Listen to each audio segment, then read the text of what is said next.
All right, we have a great. It's not Monday actually; it's Tuesday. 'Cause Labor Day was Monday, but we have a great Tuesday guest today. We're really excited to talk to our guest, Luke Maginnis, D-line coach at FDU.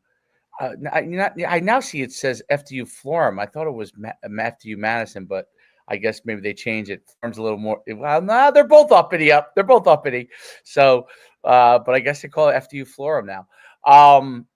Really excited to talk to him about football there. He was before he came to FDU. He had played at Wesley, which was a powerhouse Division III. At the time, one of the best programs in the country. Was a linebacker there, 3-year starter. Coached at Smyrna High for a little bit and won a state championship there.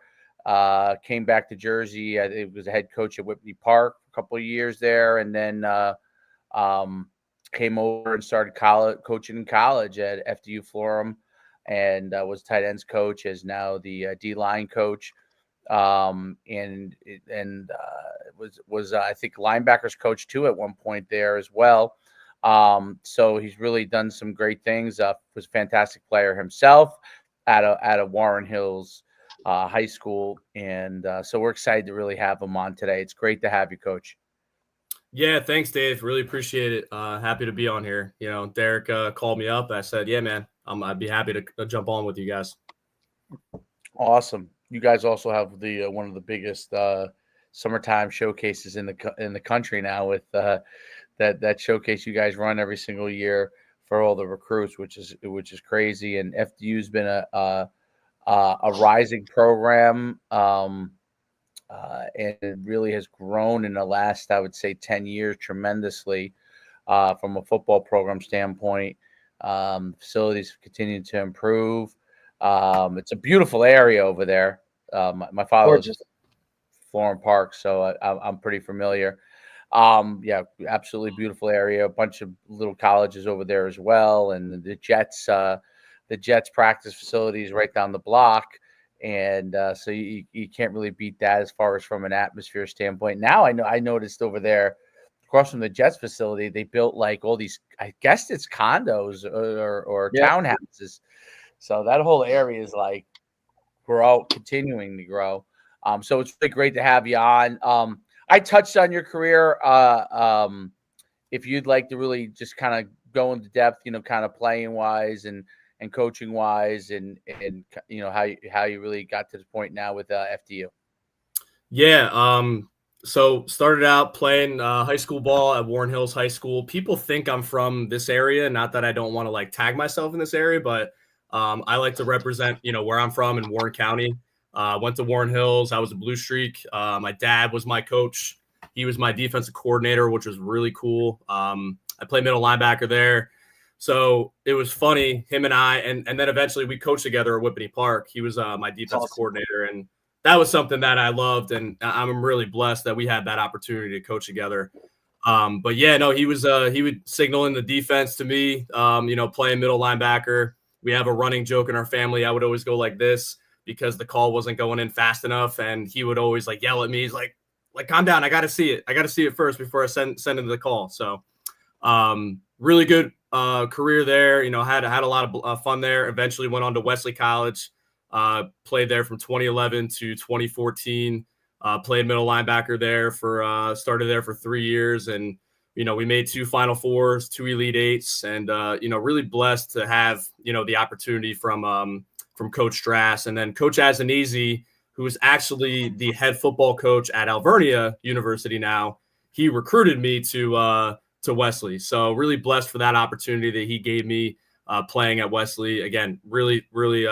We had a great career there. We went 44. I think we won 44 games there in my career, which is, again, something that unbelievably blessed with. And, I always knew I wanted to be a coach. And it was actually funny. I got into my student teaching and I was, my district was Smyrna High School in Delaware.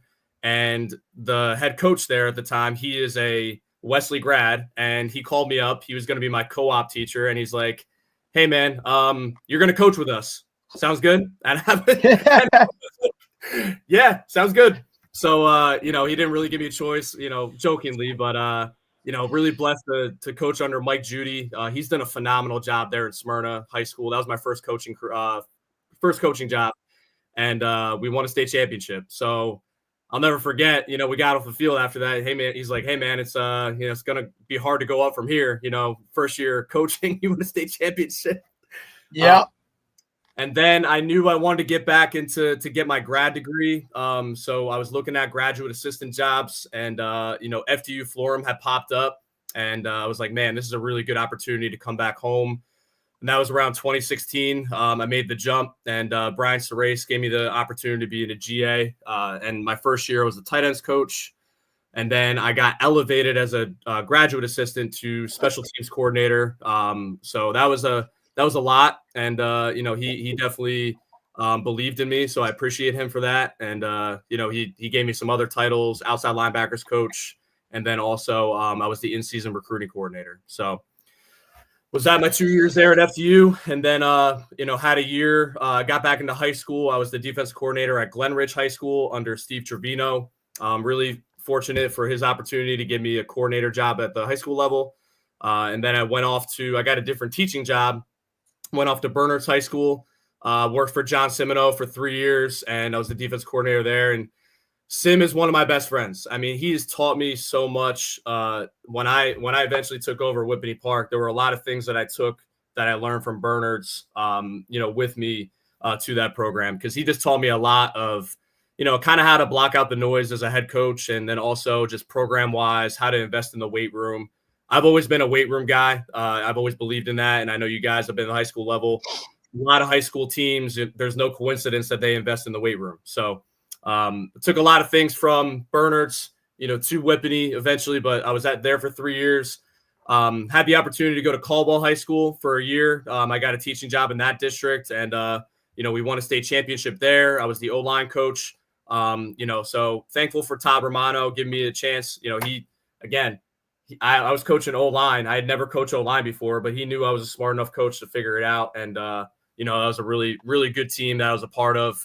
And then 2023 is when I got hired at Whippany. So was there for 2 years. And, AVC, one of my really, really good friends, he's the guy that was at my wedding. I tell that to a lot of people. Like, we're very tight, and he was always poking at me to come back. And, I live in Morristown. I live about 4 minutes from campus. So, having that opportunity, I have a really far commute, guys, so he called me up, and he was like, hey man, we got a spot for you, and would love for you to come back. And I've always wanted to coach with AVC. We never coached together, but our coaching tree of friends, we were always friends in that group. And him and I have always, sat down, talked ball, and I've seen him clinic a lot of times, but we just became super tight because we're very cut from the same cloth, very high energy, and that's something that we have a lot of similar beliefs that we do program wise, and I think it was a really good fit for me. So I'm back at FDU. I couldn't be more happy, and there's a lot of things that, again, from my first stint, I tell everybody from when I was first there as a GA to now, it's like night and day. There's a lot of things that changed for the positive, and and that speaks a testament to when Jimmy was there for a year, Jimmy Robertson, who I'm very good friends with at Monmouth, but AVC's really taken it to that next level in my belief. So again, I believe in what's going on there, and I'm really happy to be a part of it. Yeah, I mean, FDU has really continued to improve. It's funny that you coach Serace. So Serace was my host when I visited Princeton. So he was a really good guy, and I don't know what he's doing. Maybe he's coaching high school now. I don't know what he's doing now, but yeah, that's interesting that he's the guy that you started with in college. His brother, who's the Princeton head coach, always, and I told Derek this. He always said that if he was the host instead of his brother, I would have went to Princeton, not gone to UConn. But he was a great guy, absolutely great guy. And it's interesting how the program has evolved from the time you were first there to Jimmy to Anthony. So it's Coach Van Curran. It's amazing how the steps that FDU has really taken, and the progression of the program and the desire to continue to elevate that. What were some of the things that you saw from the first time to now that's really grown in the program? I think the number one thing is how we recruit, like just the type of kids that we're bringing in. And I think just having a like-minded staff, on the way that we recruit and the way that we evaluate. And I think this is something that AVC talked about when he popped on with you guys is like, just having more help recruiting. I know staff size is something that we struggle with, but I'm able to recruit now with my new job. I'm out of teaching now. So I have a lot of flexibility where I can recruit. And I think recruiting is the name of the game, so I think just the way that we recruit and the way that we evaluate, and I mean, the location hasn't changed. I mean, the location is something that we love to show that our kids, having the Jets right down the road is a big factor for us as well. A lot of sports management majors. But again, I think it's the way we recruit.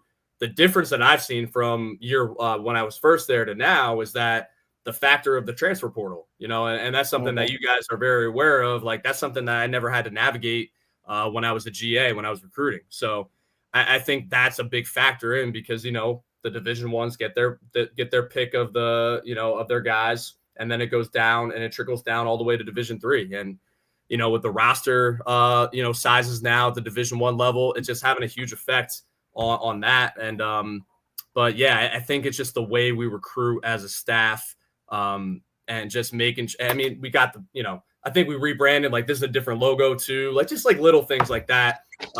Facilities wise, we've improved the facilities. I mean, we have a soccer stadium, like right when you come in the entrance of Madison Avenue, brand new baseball field. One of the nicest Division III baseball fields I've ever seen. So facilities have upgraded.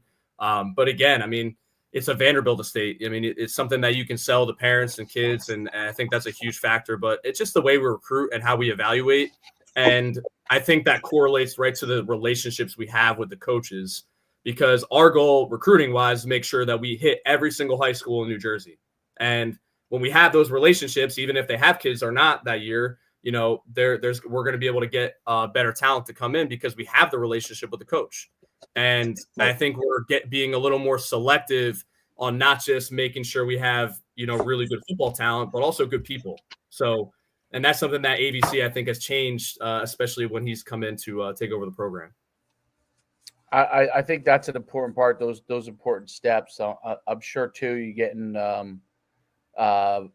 being the ability to be more creative on the financial front probably has helped a lot too, right? And be able to get guys to come there, and I think that's evolved a lot with FDU versus I think maybe 10 years ago, which is really good. Like, the overall commitment to sports has grown as that campus has grown.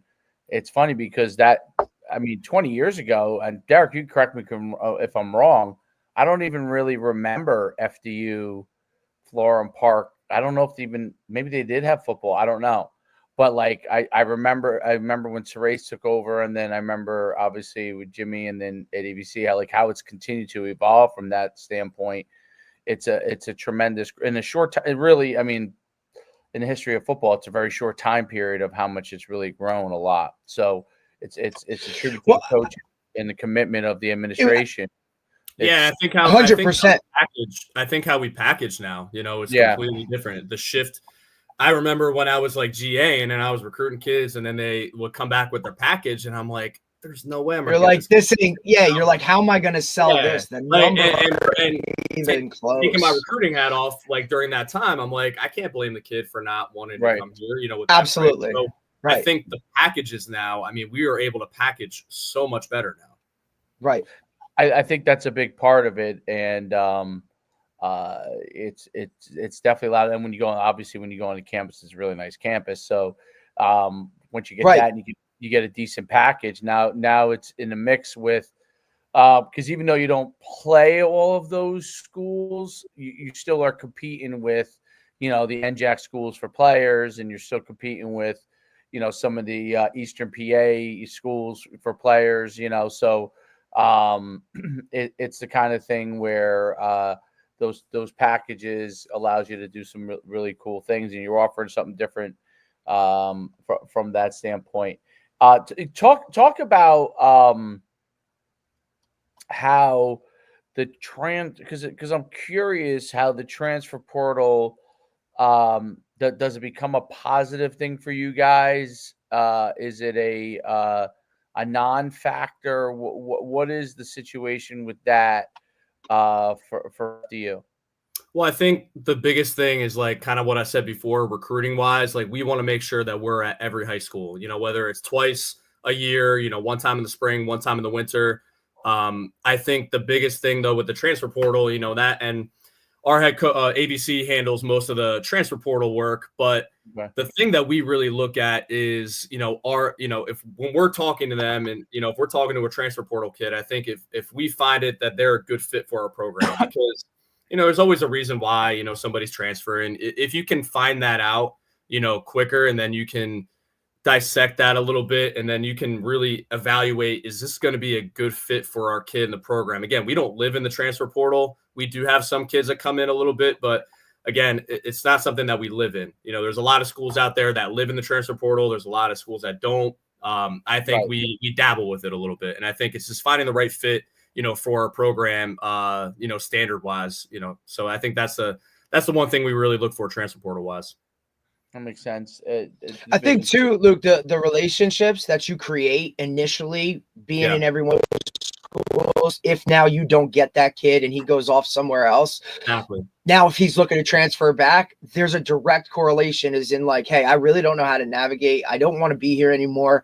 Hey, this guy was really good conversations with, or this guy, now they'll come back to you, and now you got your first, shoe in the door with that kid that now, hey, now they bounce back to you. So never burn bridges, right? It's like what I tell my guys all the time. You just never know with the movement of college coaches or just how the transfer portal works in general. Like that might be a school that, okay, you picked it, you don't like it, now you're coming back. Like, well, I'm going to go to the guy that put the time in or was at my school. So I think that's a huge piece now, is just continuing those relationships, even if they don't choose FDU as number one. Yeah, and I think that like and sometimes you hear from teammates, because they're teammates with somebody else at another school. They're like, yeah, he's not really happy there, or whatever that may be. They reach out to us. And that's why I think in the recruiting process, you never burn a bridge, like you said. And if a kid decides on another school, like as a coach, I learned this early on as a GA. I learned this from Jimmy Robertson, is like never negative recruit, and also make sure that you always say, hey, like good luck with everything. You never burn the bridge, but you keep that relationship open, if they ever want to, change their mind. So, and I think again, that goes with making sure you do a good job by showing up, like you said, to their school. Because I like, even when I was at Whippity Park, like I appreciate it. And the kids would tell me directly, they'd be like, yeah, like I love that they came in and saw me and talked to me. That's a big factor. They're more likely to go to that school because you were there and you made the time to go to their school and meet with them. They're probably not going to go to a school that they never met the coach. Right. So that's a huge factor as well. Well, I think that's a big part of it. I think the high school players appreciate people coming in because they don't have as much coming in as they had before. And a lot less foot traffic.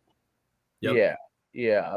And so, when people do come and spend time with them, I think that's a big deal. I think that's always a big deal still, as far as it still comes down to building relationships, especially I think at the Division III level where, the transfer portal part of it, like, I agree with you. Division I, when you get a transfer from Wisconsin to Florida State, like, okay, you're still playing in like a very, very high level. If a high level kid drops all the way down to Division III, it's different than when you used to have to sit out for a year and that's why you dropped, right?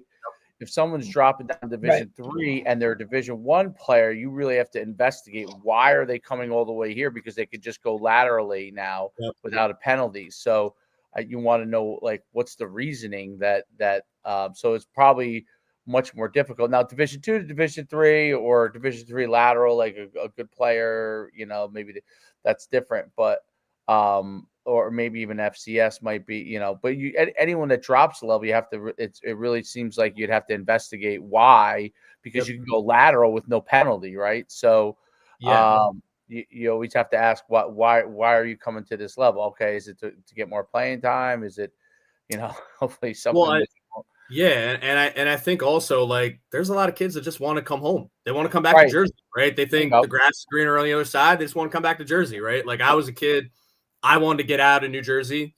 Like, I wanted to go I chose Delaware. I don't know why I chose the state of Delaware, but but again, like, I just wanted to get out of New Jersey, but I like going back on it. Like, I there's a lot of benefits to coming back home, and there's a lot of kids, and that's why I've seen a shift of recruiting too. Like, kids want to be closer to home, so that's a benefit and positive for us. I think, I think that's a big part of it. I think culturally the kids have changed too, as far as what they want. They're not. There's more things. There's more comforts of home for a lot of kids than there were, many years ago. Where, I know growing up, I was like, I couldn't wait to get the hell out of my house. So I was, how can I get out of here? I would agree. If they would have got me out of there at 15, I would have got out of there at 15. So that's just the truth. And so, like,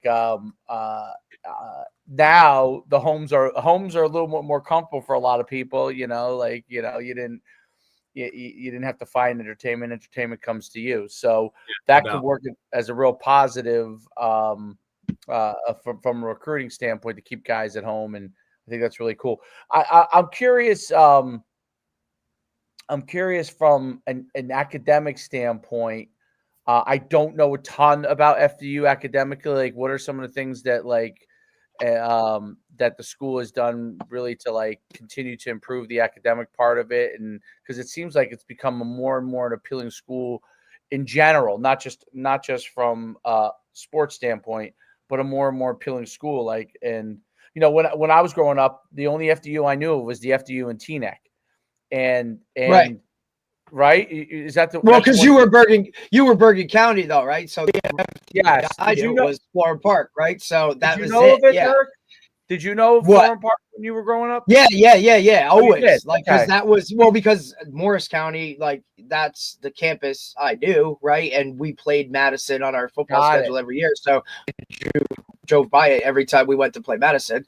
But FDU Teaneck was always the basketball aspect of it, and the football was always FDU Florham, right? Because it's two separate campuses but with the same name. It's just that, and you were County, so that's the one you would have known of. Like, you wouldn't have known out here. Morris County. Track meets there. That's where exactly track meets. And what was interesting, that's what I'm saying. Like, it was, but people are much more aware of FDU Florham, like much more than ever, and like every kid kind of knows about it. Which tells me that it's improved a lot from an academic standpoint, right? It wasn't like a school that you just went to because it was in your backyard. Talk about a little bit of that. I think from now, like anything, like if kids want to know about a school, they're going to pop right on their phones, right? They're going to look on social media. They're going to look at their Instagram. They're going to look at Twitter, whatever. And they're going to do their research about the school. So I think the factor of just social media presence from then to now, I think is something that, you can build a program very quickly from. So, and that was one thing that I did at Whippany Park was, they had no social media, so like we went right to I made sure we had an Instagram. I made sure we were posting, consistently. But academically, we've really grown. There's some majors that we have now from when I was last there in 2017, 2018 to now. I'm like, wow, we have this major now. It's great. And we have, we have deals with other schools like Seton Hall and Rutgers to where, their programs are at those campuses as well. So again, there's a wide variety of majors that we had, that we didn't have to now. And some of our top majors, sports management, criminology, most of our guys are most of those. Business, you have all the Fortune 500 companies in Morristown, those or in the Madison Morristown area, having New York City right down not far away as well, for their internships. But I think just from what the university's done, I think they've expanded in their social media, and then also just the different types of majors that they're offering too. And again, just putting the name out there, it kind of revolves back to recruiting, getting as many coaches on the road, showing kind of sharing, what's going on at FDU. I think that's shifted the mindset about the university of what we used to be. I think that's a big part of it. And it's such a great area when you come up there. Football wise, how's camping going? What are some of the things that you guys have really been working on coming into your first week of the season? Talk a little bit about that. It's been great, man. I mean, just the shift. I was kind of telling Derek a little bit, like the shift back to college for me. You just have so much more time with the kids, right? Like when I was at Whippany Park or like other high schools, like you didn't have a lot of time to work with the kids, and you had to be very specific on what you were doing practice wise because you don't want to keep them for like 4 to 5 hours, right? So I think the amount of time that we have, camp's been going great. I think we've grown as a staff too. We just hired Coach Weigel. He was the offensive coordinator at Pascack Valley. So we hired him as our safeties coach. So I think just coaching wise, I mean, we have a really, really good just staff overall. Like just, I want to say talent on the staff level, but we have really good coaches too. But wait, the former head coach of PV, the guy who was just the head coach there? He was the offensive coordinator at Pascack Valley. Oh, he's the offensive coordinator. Yeah, he was at, and I believe he was at Lakeland for a while, right? Yes. Yeah, he was at Lakeland. Okay. I believe he was at Paramus too. Before that, I believe. Yep. Yeah, he actually lived in he lives in Whippany, and him and I built a relationship, and we had another opening, and I called him up and I recommended him to ABC, and he's been great so far. So but I think overall camp wise, I mean, we're young. We got a lot of young, good talent coming in that we're real excited about. I think this is one of the most talented recruiting classes that we've had in a very long time. So again, I think what we're doing, we're keeping it simple, and I think we have really good teachers as our coaching staff. But we have a lot of newcomers that are really showing a lot of good things, and we're prepping to get ready for St. John Fisher. They have a brand new head coach. So we're getting ready for those guys. They're coming down to our place on Saturday, this upcoming Saturday at 12 o'clock. So we're real excited. We had a really good camp overall, though. Very cool. Now you're coaching the defensive line, right? Yes. Okay, cool. So what are you guys playing defensively? What style of defense? And we mix it up, man. I mean, we run 4 down, we run 3 down, we run bear front. So ABC is it kind of speaks a testament to AVC on how he's one of the smartest football coaches I've been around in a long time. And I think what we do offensively and defensively is making sure that we get the best 11 guys on the field. And, that's something that we sat down as a staff. We wrote down the top 16 kids that we have, and we right after camp, and we kind of evaluated like where we're at structure wise. But I don't want to give up too much away. You never know who's listening. But never knows. Yeah, but no, we do a mix of everything. Defensively, but we do. We've been doing a lot more 4 down as we have in the years past. But we do a lot of 3 down and bear front too. Very cool. Very cool. What are some of the guys that from your group of players, your D linemen, that you really think could emerge for you guys? Well, right off the bat, one of our senior defensive ends, he has a chance to break the sack record at FDU. Matt Heineman. Oh, that's awesome. Senior. Yeah, so he's one of the. I call him the winter soldier. He just doesn't stop. Like he practices hard. He coaches guys up on the side. He's a really good, just somebody that you want in your room as a defensive line coach, and especially me new coming in, he's definitely been helpful to me. He's a leader. He's everything that you want in a captain. So he's done a great job. He's got it. Like I said, he's got a chance to break the sack record. We have Yanni Kajust. He's a sophomore. He's from Hillside, New Jersey. We're real excited about him to have a great year. We have JC Henriquez. He's done a great job as well. He's one of our interior. He's kind of like our hybrid guys. Another freshman we're excited about is Derek Pettis from Colonia High School. He's done a phenomenal job. He had a slower camp, but then, toward the end of camp, he really kind of turned it on a little bit. He's a freshman. Adam Newfall from Wayne Valley. high school. We're excited about him at defensive end. Akunle Shitu, he's a defensive lineman from Edison, New Jersey. He's going to be one of our starting nose tackles. And there's a lot of guys. We're starting to build a lot of depth, at that position. Cam Robinson from Middlesex High School, he's done a great job as well. So we have a lot of depth in certain places that we haven't had in the past, from what I've been told. So again, that gives us a lot of flexibility to, mix it up with 4 down and 3 down a little bit, and the bare front too, to get the best 11 on the field. Very cool. Very cool. It's good stuff. It's an exciting time. There's nothing better than the beginning of the season, Yeah, man. The weather has been really nice the last couple of days. Hopefully it continues to go in that direction. What are some of the things that you guys, as far as like preparing, what does the week look like, game week for you guys? Like what just for maybe some recruits that might be listening, what is it like when you guys build up to game week? Yeah, so just kind of giving an outlook, because I get this question all the time when I recruit and I'm on the road. I think Mondays we give them off on Sundays. Usually, sometimes we have a JV game. We play about 2 to 3 JV games a year. Mondays, that's huge. That's awesome. That's really awesome. I love that. I love that. That's so pivotal and so important.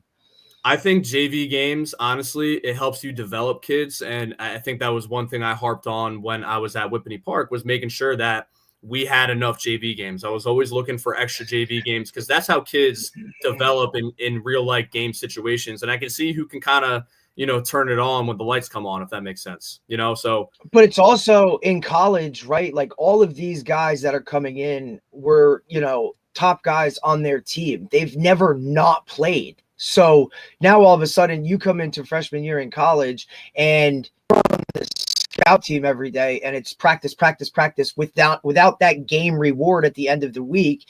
And it's like, this sucks. And then that's where you lose some guys, because they just don't get that at the end of the week. So if you can put together JV, I don't care what it is, like, you know what I mean? Like, game.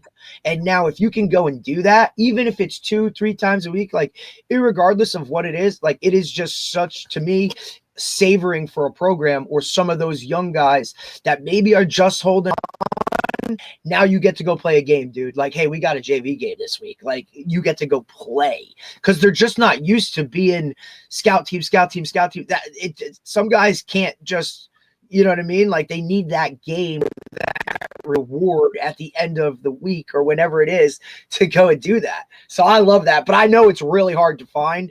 And like, so that's so good that you guys do that. I really love that. And that's part of, look, you don't want to go into like recruiting wise that way, but it also is something like, hey man, like you're going to come here and you're going to get to play 2-3 games if you're not that guy. Like, so they can kind of have that knowing going into it, because I'm sure not a lot of guys would not a lot of teams do that. They just sometimes don't have the numbers to do it, or they just, the logistics to do it. You guys coaching staff that can coach up JV and still be good with the varsity wise or the older guys. So that's awesome. Yeah. That's really cool. And I think that kind of speaks a testament to AVC talking about player development. That's one absolutely. That's one piece of how we develop you as a player, on and off the field. And I think that's something that you want to reward kids. And again, like what you said, like you may see a guy that you're like, wow, we need to take a second look at him, and maybe we need to get him some reps, with the 2s, or maybe even the 1s, because he really surprised us during a JV game. So, and that was even at the high school level, that's why I always filmed our JV games, to make sure that I watch that and I evaluate that too, because again, yes, it is the JV level, but they may surprise you if they're dominating that game. They may be able to help you, in a piece, at the next level. So, you can find them a role. Yeah. 100%. That's where I get all, that's where you look for role guys too, right? Hey man, like I literally just need you to run down on kickoff, so this guy can get a blow, and we can't minus something from that. But now that could be your shot at, the OC sees, that dude just flew down on kickoff. Like, where is he in the mix at receiver? Like, that's the way you get eyes on you. It's the way you get into a varsity game, to get that feel of it. It's like, I always do JV. I've done it from every year I've ever coached high school ball. It is beyond, to me, it's fun. And kids like see that as that's their game that week, man. And they put a lot into it. So if you're like half-assed in that, or kind of just like, oh, it's JV. No, man, like it has to be a factor. Those guys are your scout team all week. They make your varsity what it is. If they're not given a good look all week, now what do you get in varsity wise? And They matter. They're the future of your program. And they'll remember how you got treated. Like they'll remember how you treated them on JV. Believe me, that's what they are. Listen, man, kids don't remember. They're not going to remember if they won a game or lost a game. They're always going to remember like how you made them feel as a coach. That's something that 100%. I learned very early on in my career. But I think the thing that's helped me evaluate better is, I think you and I were talking before we hopped on here, was like, Group 1, Group 2 high school coaches are some of the best in the state, because you have to really find roles for kids, whatever scheme you're doing. And that's something that we've talked about as a defensive staff. We're starting to build in our personnel packages, our heavy sets, our speed sets. Like there are certain things that kids can do, talent-wise, third down, we might have a kid that can really pass rush. All right, let's get him in on our speed package. Something along the lines of that is just making sure that you can keep guys fresh and give them a role, on the team. So, but yeah, going back into the schedule, Sundays we have JV games, we have off. We focus on game planning as a staff. Mondays, we also take the whole Monday to take for game planning.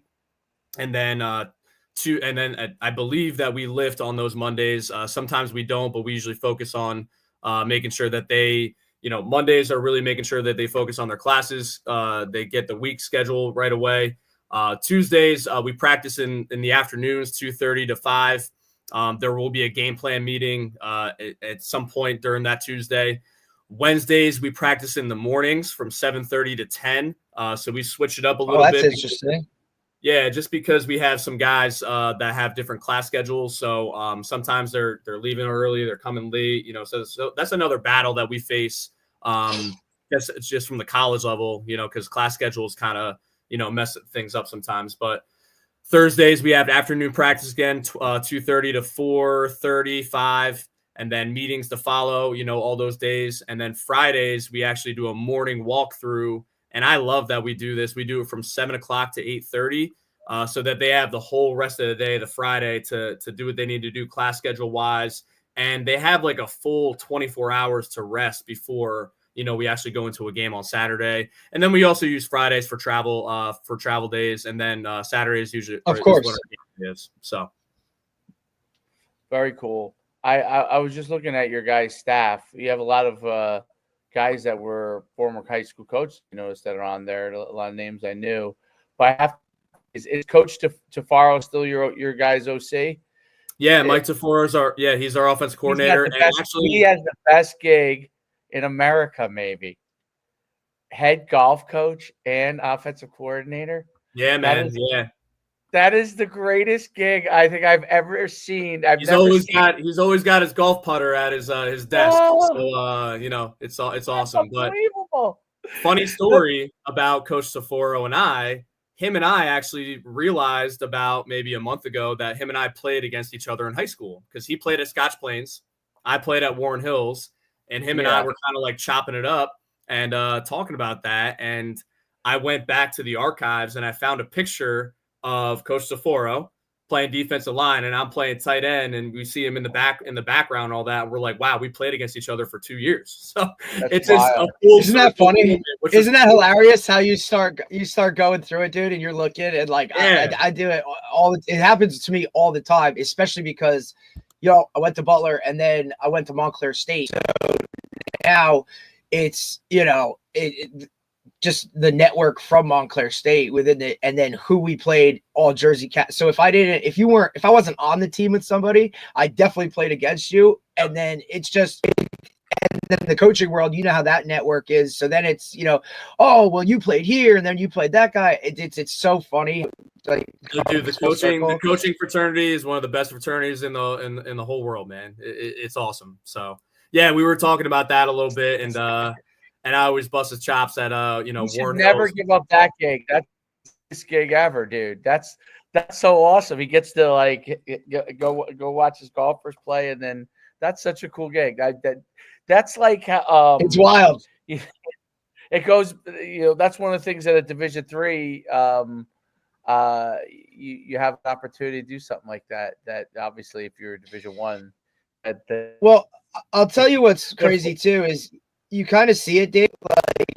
Not like with the coaching staff stuff. Like I know even for me as a Division III player at Montclair State, like most of my college coaches were high school teachers or former high school coaches, right? That were, right. Because we only had, when I was there, 2 full-time guys. It was the head coach and the OC, and that was it.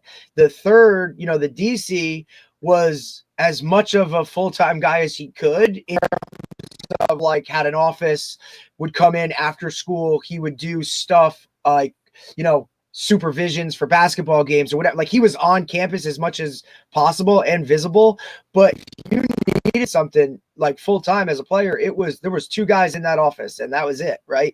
And then all of those other guys would come from school, which is, we used to start practice every day at 3:30. And why was that? So those guys could get there from school. And I give them a lot of credit because, man, they put the time in. I mean, half the guys on our team coming in as freshmen were like, wait, this guy's not a full-time coach. You're like, no, dude, this is like what he does after his full-time job. They're like, wait, but they're here all day. Yeah, man, that's part of the gig, right? And then the recruiting stuff. So, but it was a lot of guys that were either full-time guys, right? Though, like I thought you guys have a good. Montclair has how many now? Montclair had like a few, 3. right? But you had a good amount, I thought. So we have 3. So including the head coach, we have 3 full-time. So AVC, our head coach, and then our offense coordinator, Mike DeForo, and then our special teams coordinator, Brandon Kennedy. Those are our 3 full-time guys. And then and then we have 2 GAs. Right. Yeah. The GA program at FDU has always been phenomenal, right? Like that was something like, hey, that's where you took advantage of. That really drew me to FDU. I mean, they paid my tuition. I got a stipend on top of that. Exactly. The way that they package that together, comparatively speaking to other GA spots, I mean, it's very competitive, and that's a huge factor to our success too. We have those 2 GAs, and then everybody else is part-time, and then for me, I got out of teaching, this past January, and I'm doing a fundraising job, as you know, Derek, and that's given me a lot of flexibility to get there, and make sure I'm at practices. I'm able to recruit more because I make my own schedule now. So that's very helpful. And it was just a perfect fit. And when I got that job, that was something that I talked with AVC about. And he's like, dude, this is a perfect fit for us. Right. Because now, like, and look, our guys used to do the same thing, right? If they weren't a teacher or, maybe they worked at a different, like a charter school or an alternative school. Like, I mean, it was just incredible to see how our coaches finagled it and made it work, not only in season, but out of season, right? Because the recruiting aspect, like we talk about it, you know what I mean? Like you got to be on the road, even though there's less foot traffic, that's what separates, right? And, look, you were down by us, like it, and it's like, oh, all right, here, whenever you can get in that building, and we did this year, both cycles, postseason and in the spring, and we tracked the foot traffic for who came in and whatnot, just to kind of see how it was. And man, it was interesting to see kind of, who would. And then you also kind of play that game too. Like, hey, this guy says he's going to be here at this time. And all of a sudden now it's like, oh, well, I'm going to this or whatever. Like that shit matters. You know what I mean? When it comes to it. But the one feedback that we did get was, like you said, the kids, when the guys actually sat with them, had like a conversation, not like the dog and pony show. Like, here's the pamphlet or here's this or here's that, like sat down. The kids really like resonated with that. And those guys that came in and invited, places that our kids went and camped. Like that's just how it was. Like the guys that came in and had those real conversations, dude, that's what they flocked to because it just made them feel a different type of way. You know what I'm saying? So that was key. I stopped by this summer, I was popping by some practices and I was doing some stuff to make us stand out a little bit down at the shore. And I think the biggest thing that kids want, they just want a coach that's going to relate to them. That's what it's going to really come down to. Like, don't lie to them. Like, be upfront with them about, the price, as a coach, you expect the same expectations from them, to make sure that they're upfront about things. And I think that relationship, as much as you can build that early on, I think that goes a long way for kids. And again, they like that. And that's why we need to make sure that we're at every high school to make sure that they see this logo and make sure that know that we care, and I even said that to you kids when I met with them very briefly, after the practice. I'm like, look, I'm not going to give you a used car salesman speech. Like, I'm just going to be upfront with you about the school. And like, I just like to talk to the kids, and as long as you can build that relationship, that leads to getting, better players for your program too. And Dave can attest to this. Three former beasts on that team, Derek. What's that, Mus? There's 3 former. Yeah. Oh, hell yeah. The two Rarity kids in Gandy. Yeah, Gandy's there. Yeah, I saw him this offseason. Gandy's gonna be one of our starting corners. He's gonna be. Yeah, dude, he's a dog. He's a dog. He's a dog. He's a stud. And I know one of the kids that played for me at SJV, Joe Marcello, is playing receiver. Oh yeah, Marcello. Yeah. So he's over Marcello, man. Yeah, he came to you. He came to you, right? He did our tryout, but he didn't play. He transferred in from Stevenson. Yeah, so he's back with us. I mean, he's one of our guys. That's going to be starting. Yeah, no, I know he's extremely excited to be there and whatnot. Oh, and man, he's a tough kid. When I went to, I just think like FDU. I think always got a bad rap because the NJAC was the NJAC, right? And you had your powerhouses like Montclair State and Cade, and even like the notable like Willie P is always in that, right? But then like FDU always, because they weren't in the NJAC. I mean, and then you have Rowan, right? Like Rowan was a power, like you just not being in the NJAC, I felt like always kind of hurt FDU and in recruiting New Jersey, right? Because they was like the last option because it was just like, hey, you don't play anybody in state, and that kind of I think hurt them for a while. Now it's become like an appeal because like, hey, we can go play everybody else, and like, but look, I had guys I played with that went to FDU, so I was always around campus, good dudes. Football house was always one of the dirtiest places I've ever seen in my life, but like it was a true football house, which was like amazing. And they fought their asses off, dude. And I just love seeing them being, guys get like, especially down the shore, that's going away to college for those guys. You know what I mean? But it's also close to home where, hey, I can still go home on Sunday and do my laundry if I want to or whatever, and then get back to campus. Not that you would ever want to leave campus with what's walking around that place. My God, like these kids are so fortunate. But anyway, and it's beautiful. Like I said, like the rebranding, everything that's kind of set up for it. It's so good to see it.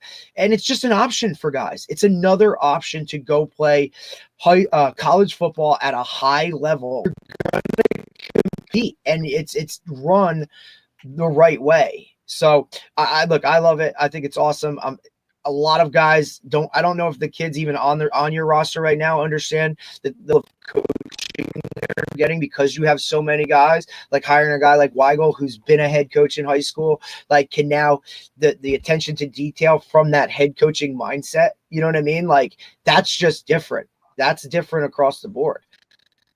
So, and then to have GAs, like, holy shit, dude. Like we never had GAs at Montclair State. And that's they get the grunt work done, because while those guys are off, or coming back to campus as not a full-time coach, those GAs are doing the work, which is a great program. Because now when you leave being a GA and go look for a full-time gig, like, yeah, I've done that. Or you know what I mean? Like I've handled those responsibilities.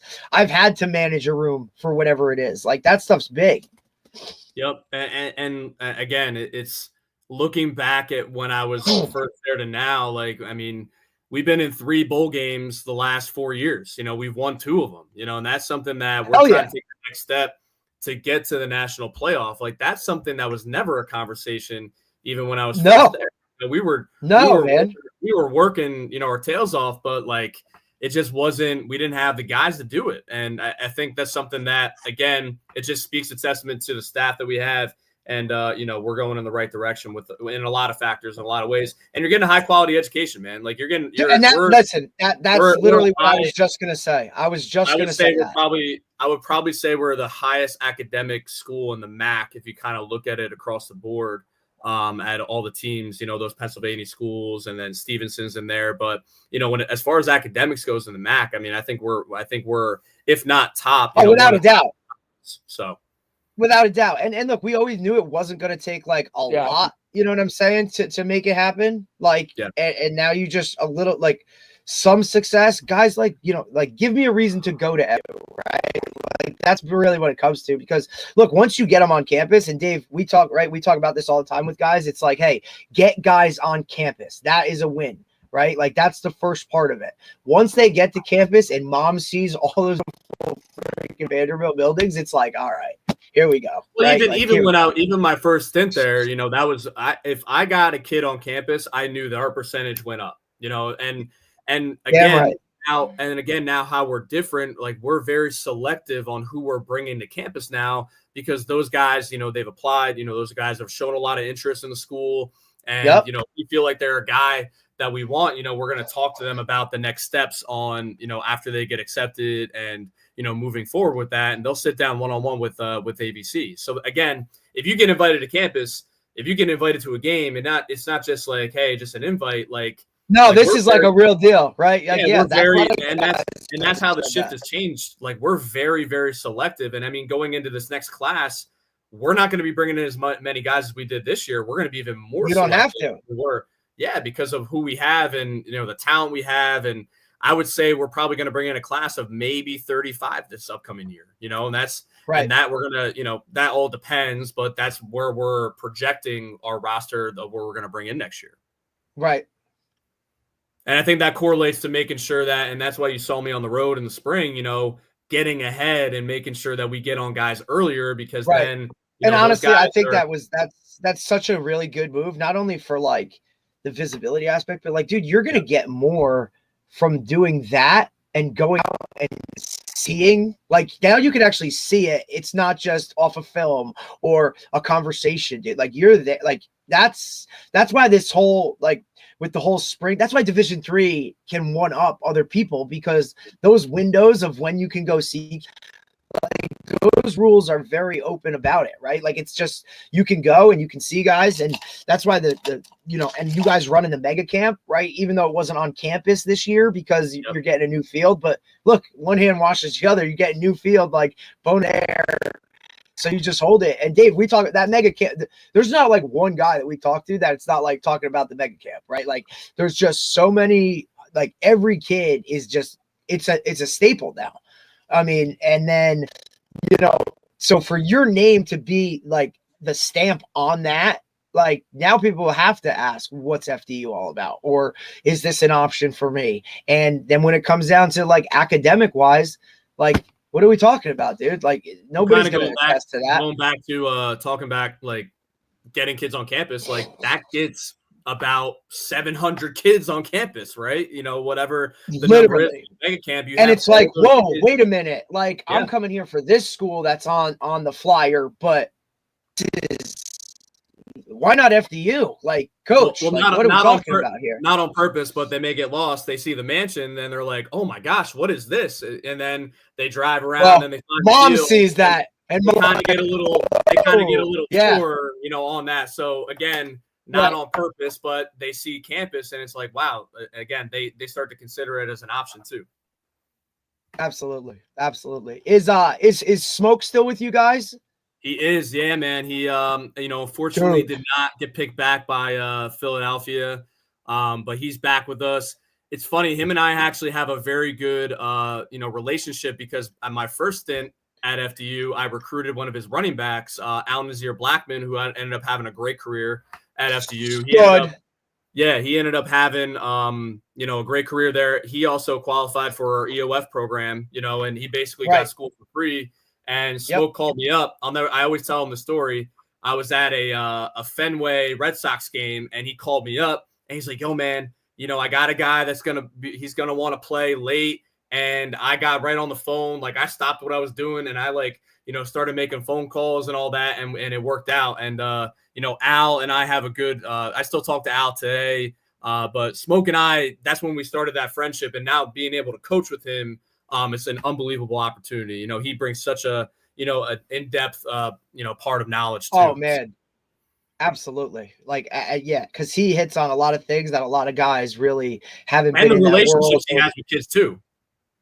That's what I'm saying. Like, he is, when guys throw the term players coach around a lot, but you look at the programs he's coached at and just the relationship with those types of players that it takes to get those guys to practice every day. And then not only to practice, but he's put how many guys at Division I programs from, that shouldn't be, you know what I mean? Like off the field wise, just the worst of worst situations, and still gets them to buy into a program to win consistently. I mean, it was like every year he's winning something.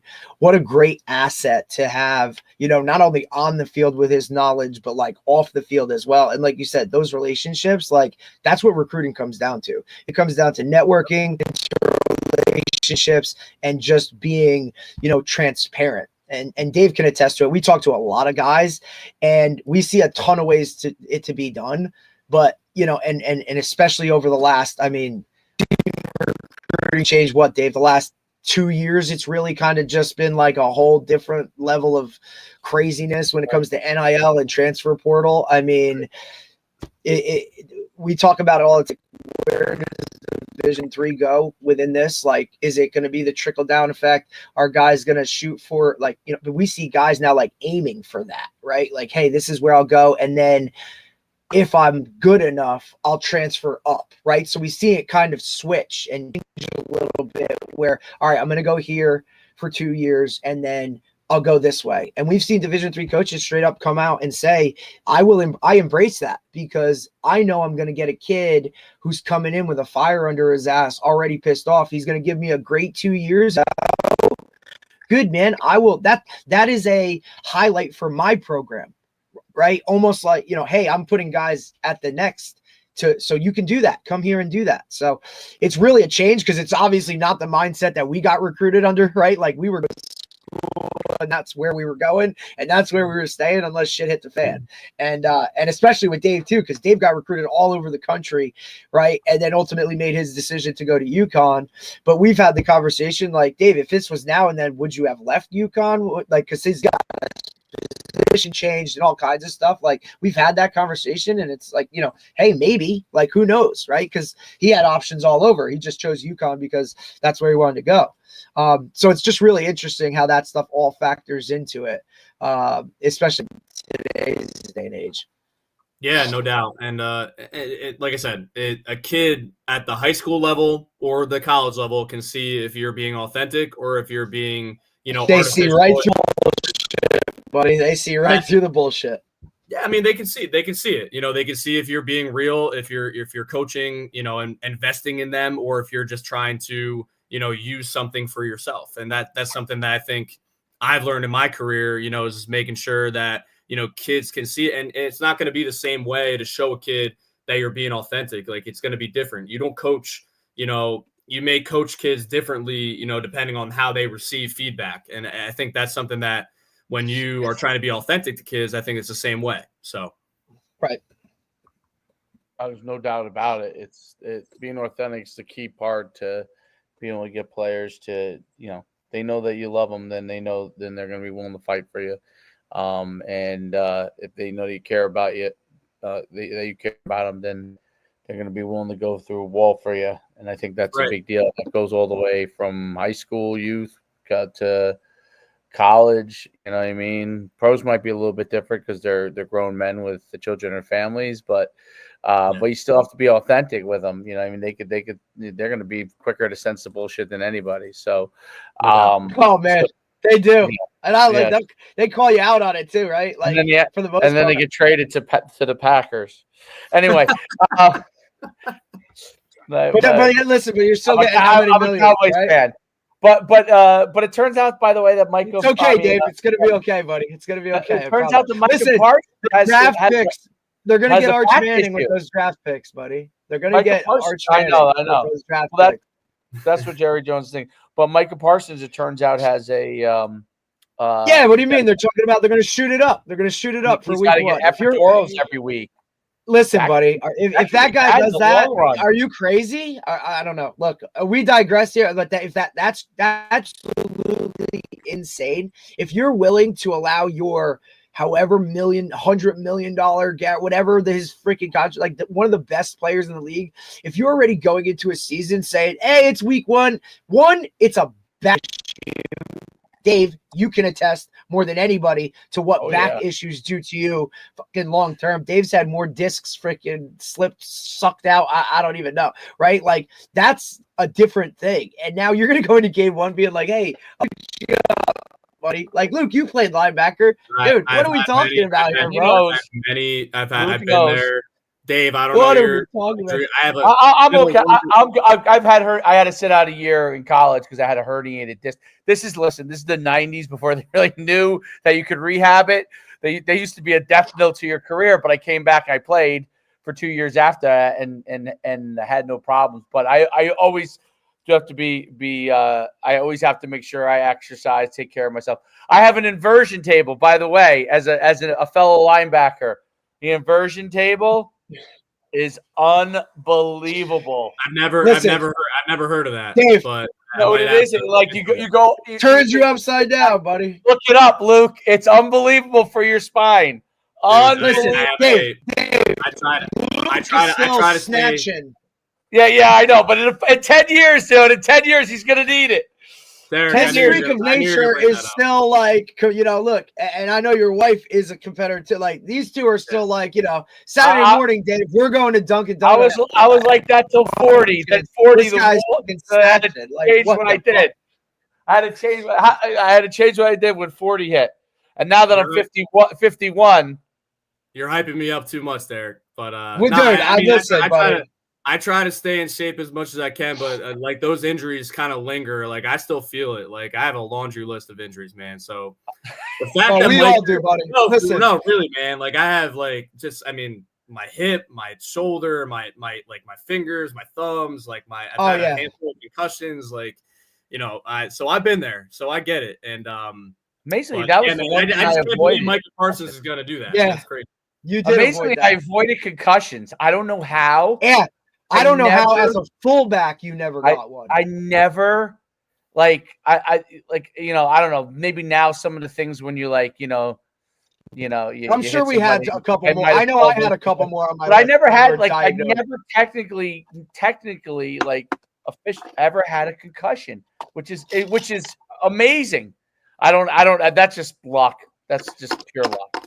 But. No, it's because you were faster than everybody at the position. I think it's just luck because there would be. I remember a couple times. And this is digressing a little bit, so we don't have to hold coach too long. But I remember I'm standing there on the sidelines, like in between a drill, and all the linebackers stand there, and one of the linebackers turns to me, like I was the starting Sam, he was the starting Will. He's like, "Do you see green dots when you hit people?" I said, "I do not see green dots. You might want to see the trainer."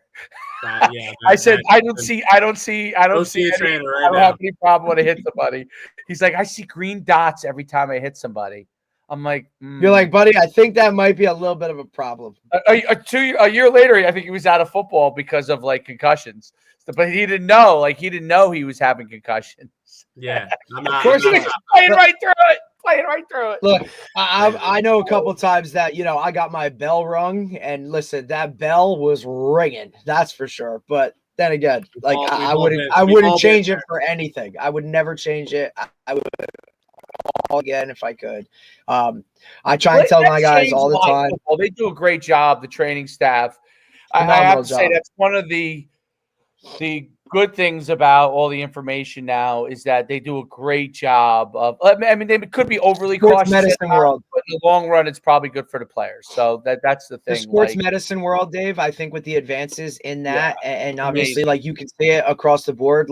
There's so much more attention to that side of it, whether it be or just taking care of your bodies. I mean, because.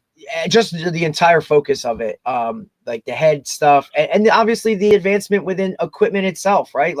These helmets are nothing like the helmets we wore. These shoulder pads, X-Tech shoulder pads is right down the road from you guys. Yep. do a phenomenal job protecting. Just the advancements in all of that, are just game changers. Except Dave and I argue all the time that cleats aren't the same. The cleats suck nowadays. Like across the board, I don't care what brand it is. They all suck. Metal tip? Remember the metal tip cleats? The screw-ins, buddy. The screw-ins. The screw-ins. I like the screw-ins. I know they're heavier. All the I know time, they're man. They lasted. They were. I had listen, better we just grip, talk about the quality of it. I still have Dave scars on talks my about hand. I still have scars on my hand. from getting stepped on. I got stepped on. Like my hands, like all the time. I look like a boxer. Like people are like, "What happened to your hands?" I'm like, dude, 100%. 100%, man. 100%. But no, I think Dave talks about it with his. Yeah, go ahead. It's just different. I think just how we coach tackling too. Like I think that's something we do really well at FDU. Go ahead, Dave. That we really dive into that and make sure that we're protecting our guys, and we focus that on that daily, And absolutely, I think the way that we practice, like we don't go live all the time. Like we have very, very limited live periods. We're not taking guys 100%. To the ground. Like never we're looking at different ways to make sure that we can emphasize tackling, like crash pads, agile back, like just ways. Right. Yeah, even like taking guys, like even when you're doing crash pads. I think like so. Huge. I've been overhauling how because I coach youth kids now. My son's team. I've been overhauling how I coach tackling like for years. But like I went and this year I wanted to help my coaches understand really overhaul. You can't imagine because I'm at the youth level now coaching my son after all those years of high school. You can't imagine how little youth coaches know about tackling. You can't imagine. Dave, that was one thing when I got the Whippany job. I made sure that they wanted to talk scheme. The youth coaches. I'm like, no, bro. Let's talk about fundamentals and let's talk about that type of stuff first, because that's the difference that I've seen from high school to college is you're teaching more of the fundamentals because you might have recruited a kid that's never played football and he's a junior in high school. You got to teach him the basic stuff, and that, again, building your youth program as much as you can. If you're focused on the base and defense, people overcomplicate defense. Defense is pursuit, tackling. Oh, come on, man. That's what it really comes down to. And if you can coach that at the youth level, I mean, you're going to have a lot of good things. And those are things that you don't have to teach when they get to you at the high school level. So it's a big part. Right. I did the it's a huge Avitus, part of it. Avitus, the tackling cert, the rugby tackling certification. I went and did that. It was just I do not, but I would love to know more about that because we were gonna it was eye opening. Look into it. Look into it. Dave, we were gonna buy. Dave just talked to me about it. Right. We were gonna buy these pads that are curved the right way to where. Yep, I have them. Yeah. Literally rugby style tackling shields that you can teach and make sure that you're tackling the correct way, with the shoulder. I bought them. So I did the Avitus. I've watched a lot of stuff because I'm trying to, help my guys that coach with me because everybody wants to do, the drills they want to do. So, we can't. I got a scar right here on my lip from Oklahoma drill, so I get it. We don't need to do that anymore. I just said Oklahoma drill, guys like you, me, Derek, we're the ones that win the Oklahoma drills. Okay, so it's not I'm gonna get me, you, and Derek are gonna get better if you teach us the technique. We're gonna win the physical battle against another kid in high school. The physical battle in the Oklahoma drill that doesn't make me a better football player. And it also I tried to help some of my guys understand. I said this to them. I'm not saying this to brag. I'm just saying this is because it was the truth. We did these drills. Not this. Oklahoma was definitely in high school, but back in the 90s, no doubt, probably a lot of them. And in college, we did a lot of 2-on-2, 3-on-2. I mean, to death, dude. I thought it was crazy. Okay. And once in a while, it was crazy how much we did it. This is a different time period. And I said, listen, number one, in high school, those I put 3 or 4 kids into the emergency room. What was the point of that? That kid now couldn't play. He was one of my teammates. You know what I'm saying? He now can't play in the game, and we're obviously a lot worse for it. So that was one of the things. Why do we want to knock our teammates out, like over and over again? And then number two, like in college, I say this all the time. I never had a concussion, but I definitely walked around with a headache for 4 years. You know what I mean? So because we were taught, tackle right down the middle and all this kind of crazy. Well, at the time, that's what they knew. It's not anybody's fault. It's just at the time. Yeah. So it's just how it was. Yeah, that's what it was. I was good at that tackling style. So I had to learn. Right.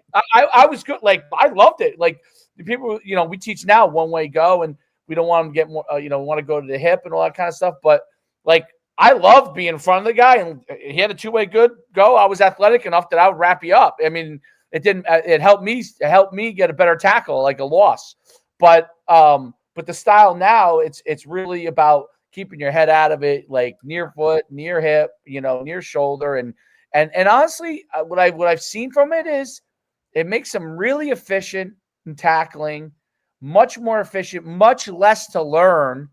Like, I mean, I remember you can teach the tackling without the equipment on. Like, it's called rugby style tackling for a reason. You can do it all summer. And that's what I was going to say to you, Luke, right? Like, that's what I was going to say to you. Like, you came to you watched one of our practices. I mean, we're out there in shorts and t-shirts, and we're going through tackling circuits. Like, these guys need to learn it from day one. It's also one of those things where now you can do it repetitively, so that the memory comes into it, and those guys get to know it without killing them on a regular basis.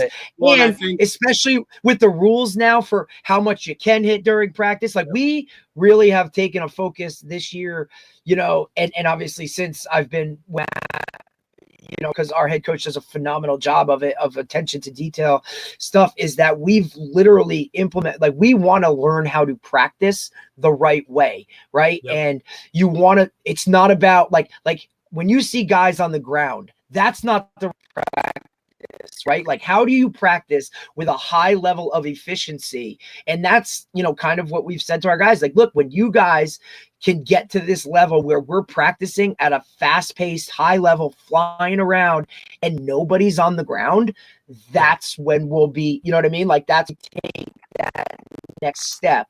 And I heard Urban Meyer talk about it, that's the biggest difference from like year one of college to the end of college. Because look at the pros. They don't practice and take guys to the ground ever, right? That's not what it is. You have to learn to practice the right way. It all goes back to like, hey, I'm near foot, I'm near hip, I'm tagging off, boom, and here we go. And then when you get to the game situation, because a lot of guys want to complain about that because they just don't know how to do it that next way. They're so used to, all right, we're going live, we're doing this. They want to evaluate how good a tackler someone is absolutely before the game. Okay, correct. That's the hardest part. Like, look, you watched the North Carolina game last night. Terrible tackling, terrible. Horrendous. Bill is losing. Might just be way more athletic. I don't know, but they were terrible at tackling. Okay, and so coaches have, I think, in general, and I was this way too for a long time. I wanted to know for sure that the guy I put in that spot could tackle, could do the job, right? So how else would you do it? You would go and, you'd crush him and be like, okay, I know for sure he's going to tackle, right? But what happens is that you don't develop the guys who may need a little more time to learn the technique, right? And now you've taken away their confidence in people are like, well, they're college football players. They should be confident tackling. But people don't realize everything's levels, right? I'm the biggest guy in high school, I'm the fastest guy. I'm one of the better players on my team. I'm confident, pretty confident, right? Now I move up the ladder. There's all guys just like me. So there are guys that are confident, ready to go right now. There are guys that have the ability that could be really great players, but they might need a year learning how to tackle the way they need to at the college level. And then they could be a superstar the next year, right? And that's the thing that we don't want to. That's what I think Oklahoma's and stuff in the long run could take away from a guy. And guys like, I'm going to go play tight end. I mean, meanwhile, he could have been a linebacker for you if you just gave him a little bit of time, right? And everybody's at different stages. Everyone developed. There are some guys, man, they walk right in there right away, and you know what? This guy's ready to go. But there are some guys you're like, I know this guy, if we could just develop him, he might be better than this other guy 2 years from now. And you see that in college a lot, actually. You see a guy comes in, he's a starter right away. I mean, I saw it on teams I played on, like ready to go right now, like a man, but never gets better. And then a guy who was lower in a depth chart early on, by the time he's a junior, is better than that guy because he kept working, he got time to develop. And I think that's the one beauty of Division III to me, still over every other level. Like, Division I coaches don't have, the same level of time to prepare you because they got to go out and win right now. Yes, you guys have to win, obviously, or you would lose your jobs. But you also get to have a development time for a lot more of your kids. You can have a kid you can carry more guys. You can have a guy that's down the depth chart that maybe needs a little time, and he can get there. And maybe scout teams what he needs for a year. Whereas I think that's why you never write it. That's why you never write a kid off. And that's what I told our staff at Whippany. And that's something that I've always believed in. You never write a kid off, and that's something that I learned from John Simino. Like, you got to be able to develop a kid because you never know when they're going to hit that growth spurt. And then also when you're developing them, you got to make your drills be things that actually show up on film. Like we do for defensive line, we do a one-arm tackle drill. I got it from Bridgewater State. I'm like, that shows up on film because you're engaged with somebody and you're trying to get that one arm involved to try to make a tackle, right? Like that actually shows up on the interior in film. And the more that you can take your drills that are going to develop kids in-game situations that are not taking guys to the ground and tackling, I think that's a huge piece to it. And then also, like, just explaining the difference of competing versus, like, making sure that you're taking care of your teammates. Like, you want to compete, but also that was one thing that I dealt with at Whippany. I came into practice and, like, kids were, like, taking kids down. Like, they thought they had to practice hard and go live all the time. And, like, that was something buddy.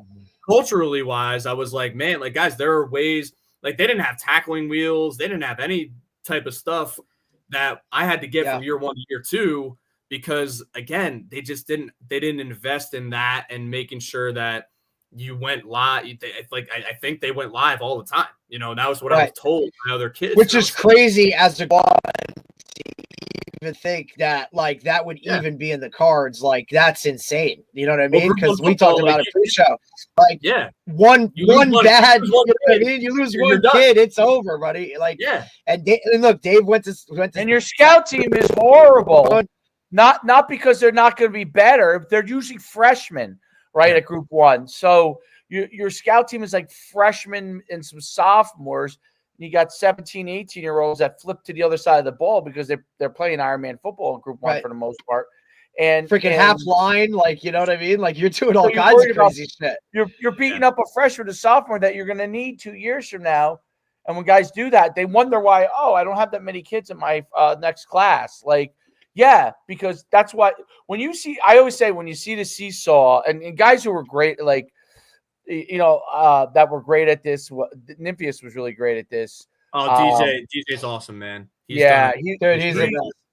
He's really good at understanding that every class is very important and making sure that you develop them appropriately within their class. When I was an assistant with him as many years ago, but it was such a great experience from that. Like, those were the things I learned from it. It was like, Derek knows this. Like, I remember Derek, you have so many quarterbacks. Nymphius was so adamant about, like, I need a minimum a quarterback in every class, but I need a guy, if a guy goes down, that could go in and I don't have to work. Like, I know I could run these packages and we're good. Like, he could run them without worrying about anything. And, he was so good at developing those kind of things. But I think those things are real important. Like, making sure that the seniors understand that the freshmen are going to be the people that are part of your legacy too. And it's not just only, yes, you want to win your class. We want you to win the championship, no doubt about it. But you want to make sure that these guys all want to be part of the program. They want to stay into the program, and they're in it for the right reasons. And I think that that's a huge huge part of it. And I think that's Division III has a unique thing that they're able to do that. I think more than the other levels because of the transfer portal, because you can really have the time to develop kids, because those guys, they're all fighting over those guys up at the top, you know what I mean? And you can go and develop your guys. So well, I think the other thing too that we do at FDU, we do a big brother program. So we match up an older guy with a younger guy, and like that's their big brother through the entire, like, as long as they're there, whether junior, Fred, like we try to match up, guys that we think that, need that push, and whether it's academically, whether it's on the field, those are they're like, that big brother program has been a big part of the success that they've had there. And this is something that I've been noticing, being back there. We never had a big brother program when I first got there, and that's something that where an older kid can show a younger kid what the standard is, right? This is how we do things. We don't do that, XYZ, whatever that may be, and guiding them in the right direction. Because, a coach can only do so much, but also when, a player can really develop those, the younger guys, that just kind of sets you up to build a program and not build a team every year, if that makes sense. That's peer-to-peer is very different. Peer-to-peer is very different, right? And we obviously, we understand how much that matters and how important that is, because like you said it great, right? Like, I can only say so much, and it's like, oh, it's coach.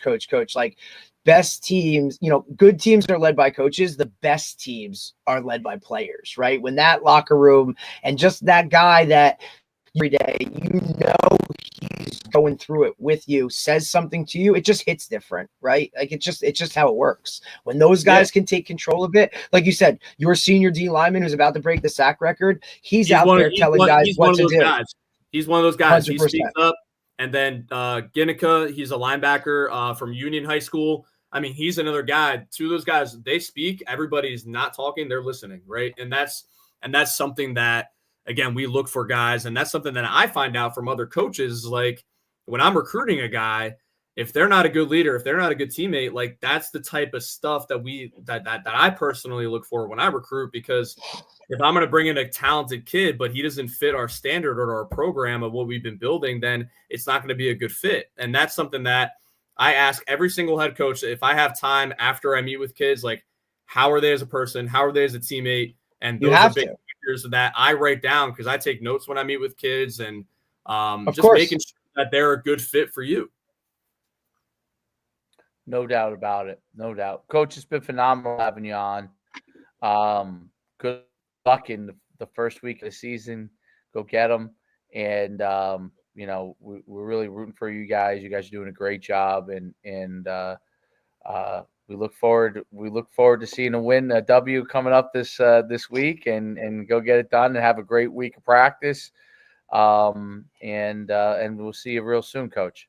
Yeah, appreciate you, Coach. You guys, thank you so much for just having me on, and thanks for doing this. You guys have been doing an awesome job. I think, Derek, you said this is how many? 200 episodes or something like that. We're over 200 at this point, buddy. We're right around 220. Yeah, it's crazy. And just, thank you for doing this for just high school football, college football. I think this is something that is a really big piece to other people learning. Even if somebody was watching the show and they got one thing from me, like, I appreciate that, because there were a lot of guys that I mentioned in my coaching career that really helped me kind of get to where I'm at today. And I'm very grateful and appreciative of that. So thank you guys for doing this for the coaching community. So we really appreciate you.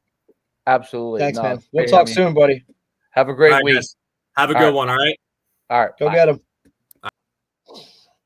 That was awesome. Great job. Oh, love that. All right. Dude. The week started. Look, hey, you're going in game 3, man. I know. Game 3. We had a good. I know you guys get that. Look, like, and you guys play all Sunday. No, last week we played Saturday night at Matawan, and then this How was week, that? How was it playing on a Saturday night? It was fun. I enjoyed it. I mean, we were, the Matawan guys are really trying to rebuild their program. You know what I mean? So, But they were huge. They were huge, Derek. I mean, I feel like our kids are big, but then I see some of these other kids, and I'm like, you're like, I don't know if we're that big. Well, they were huge. They were huge. But we were very, we were faster, and we scored in our first offensive play. We scored in our always a good thing.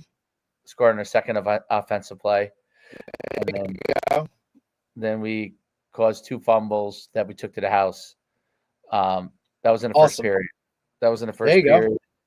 So like we didn't really run a lot of offensive plays in the game until like you had to like in youth football like you have to, at least your subs got in there a little bit. A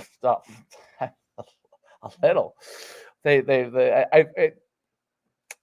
is the first time that's ever happened to me. The starters didn't have enough plays at halftime. Some of the starters.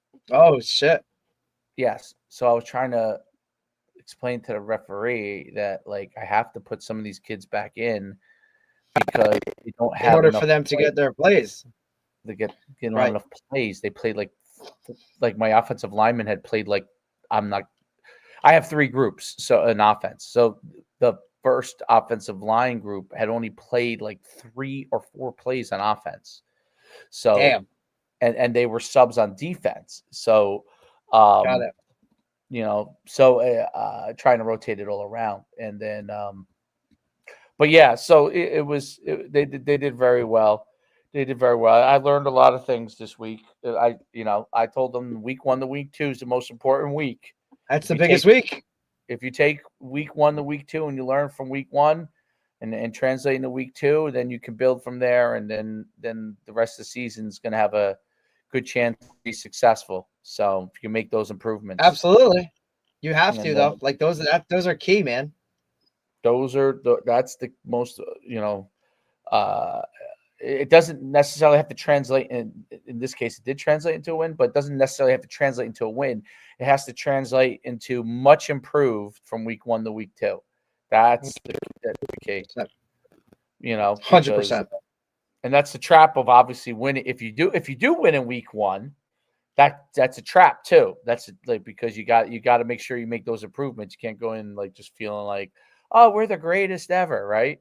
Because we won. No, I mean, look, it's like you said, it's one of those things that's extremely difficult to like police, right? Like we had a really good win week 1, and now it's like, hey, like you got to come right back, and here's another opportunity where you have to kind of get better. You can't just be, oh, hey, that's great, whatever.